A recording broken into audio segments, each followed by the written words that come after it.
Kids spending more time online these days. We worry so much about their safety. And so that's where the FBI Safe Online Surfing program comes in. This is a free interactive web challenge they've developed. It's designed for students in grades 3 through 8. And it teaches them how to navigate the internet safely through age-appropriate games and activities. The topics range from cyberbullying to password protection, malware, even social media smarts. We are joined right now by Assistant Special Agent in Charge, Jay Patel of FBI Chicago's Cyber Branch. We cannot tell you how appreciative we are of you being here. You have such an important job to keep our kids safe. I want to start with, what is the biggest threat that you're seeing right now on the internet for our kids? And maybe there isn't one that you can pinpoint. Yeah, so, if you look at the spectrum of the threats that you're seeing, right? Well, way back in the day when international or national highways came out and cars came out, FBI used to have campaigns called Stranger Danger because you can cover a lot of ground having those highways. Now, most of the kids are online, right? And we're seeing kids younger and younger getting access to digital devices. So with that, there's a whole spectrum of threats that they're facing. One is the intrusion side, right? You're inviting in a threat actor to hack into your phone or your digital device. But the other one, I think, which is more dangerous, is like sextortion, getting groomed online by predators to send like explicit photos of yourselves, which then makes kids feel embarrassed, and sometimes we've seen kids actually suicide because of that. So that, I think, is the gravest threat online for kids. Yeah. That is, it's so heartbreaking when you hear about a case like this where the kid has no idea kind of what is unfolding, and your office plays a role in combating these kinds of things. Will you tell us about the FBI and your unit and their role in combating these kinds of issues? Yeah, absolutely. So first of all, we partner up with local and state law enforcement, right? Everything is done in partnership. But more importantly, we have international partners. So we have an international task force that has 100 international task force officers covering about 40 some countries, 40 to 60 countries, right? So that's the team that we usually work with, because these predators are all around the world, not just here locally in Chicago.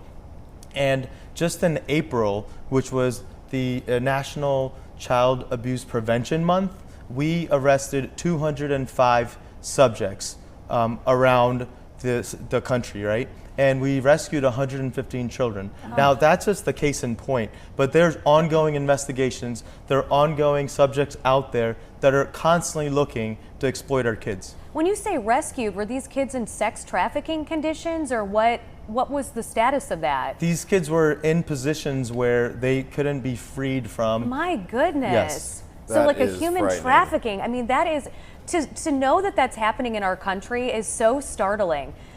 Tell me a little bit about this new program that you guys have developed to kind of get kids engaged in internet safety. Yeah, this is super exciting, right? So like, we want to make it harder for these predators to be successful. So this interactive program, you can go online, right? And any parent can have their kids just sign up and play this virtual game where you're collecting little coins and then you encounter people in a safe virtual environment. You'll encounter a little character that comes up and says, hey, you can't pass. They're trying to kind of bully you, saying you can't pass this unless you do this, right? And then it lets the kid interact to say, would I do this or not? For example, you can't pass this unless you give me the password that you use on your online accounts.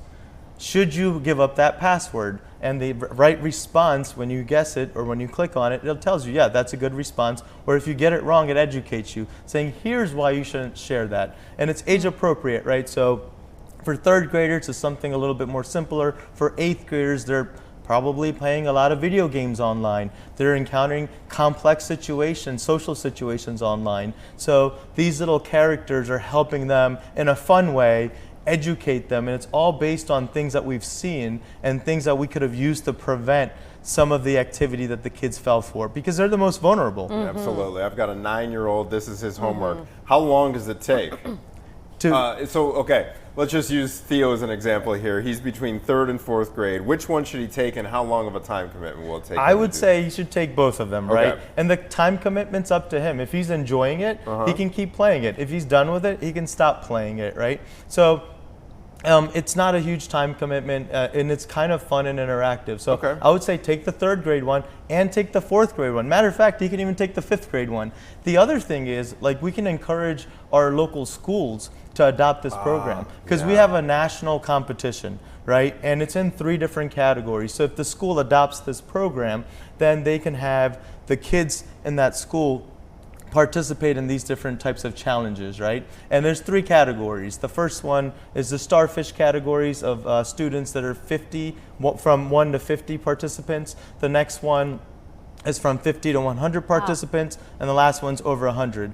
And these schools, they get to compete. It starts in September and it ends in May. And then every month on the leadership scoreboard, you'll see the top 10, right? And the school that wins gets a visit from the local FBI agent. How cool is that? That is pretty All right. awesome. Wait. So who's the pool of contestants here? Would it just be like the Chicagoland, or is this national? This is national, Okay. right? But if your school ever wants an FBI agent to come visit, I will be That's there. the way to do it. There you go. Sweet. I mean, you're opening up my eyes to thinking.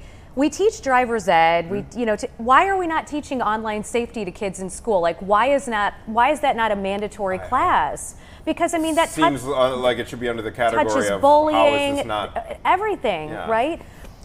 Jay, what is the biggest mistake you see parents make in these cases where the kids are exploited? So the biggest mistake that I see is, these kids are getting digital devices younger and younger age, which is not necessarily a bad thing. They can start adapting to technology quickly.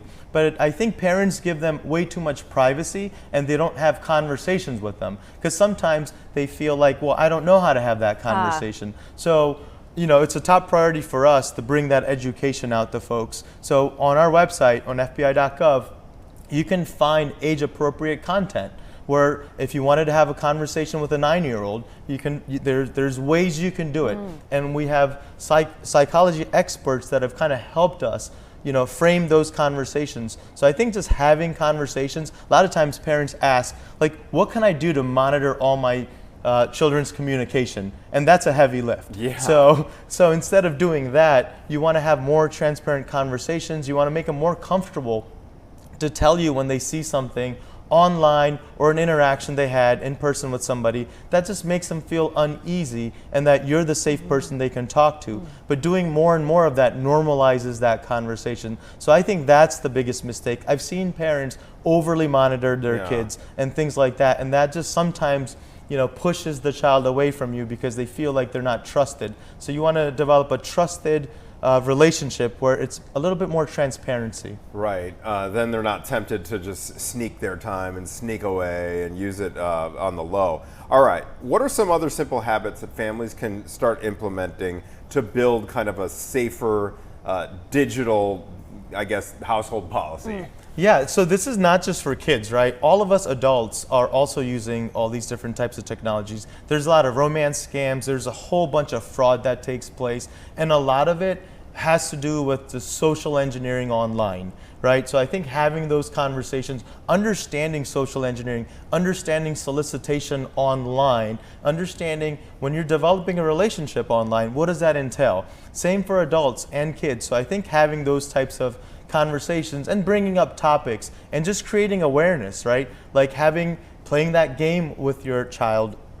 Going online, we have tons of resources in FBI.gov. You can look at some of the stories of what's happened and just talking about it, saying, hey, did you know this happened? How could we have prevented that? Do you know any friends or any families that you think are, being victimized to this? I think those types of conversations, elevating that awareness really helps. I have kind of a personal question here. I mean, because to deal with my life in my world.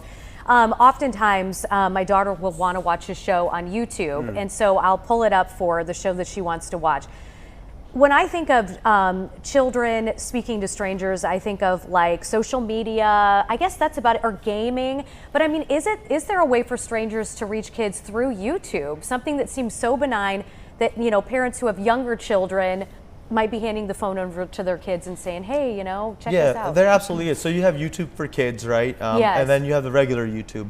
But, a lot of times you can leave comments on some of these videos. And if you have an account, you can interact with those comments. I see. Right? So although those comments might be public, a lot of times what these predators do that are targeting kids will have you move off of that platform onto another platform. So they'll educate the kids. We call it grooming because they're doing it for a nefarious purpose. And they'll say, hey, why don't you download this app? Or here's how you get out of this child lock system and go here. And the kids think it's cool. You know, they're bypassing the parental controls, so they might do that, right? So every now and then you just want to check to see, you know, although you're there on YouTube, do they have any other apps? Are they communicating anywhere else? And conversations like, oh, what do you think about Instagram? What do you think about this social media group, right? That helps because it kind of tells you that they're on it or they're thinking about it or they know a lot about it. Yeah. Okay. This is really, really valuable information. We are getting the wrap right now, but real quick, where can people find that SOS program? You can go to sos.fbi.gov, or you can just go to the FBI.gov website and to search for child safety information. Okay, so good. All right, this is great that we had you here. Jay, you're welcome back anytime. Exactly. Thank you so Actually, much. come back in September. I want to do a follow up when they do the challenge. It goes from September to May. Yes. And we got to get like a winning school here in Chicago. Well, that would be fun. Yeah.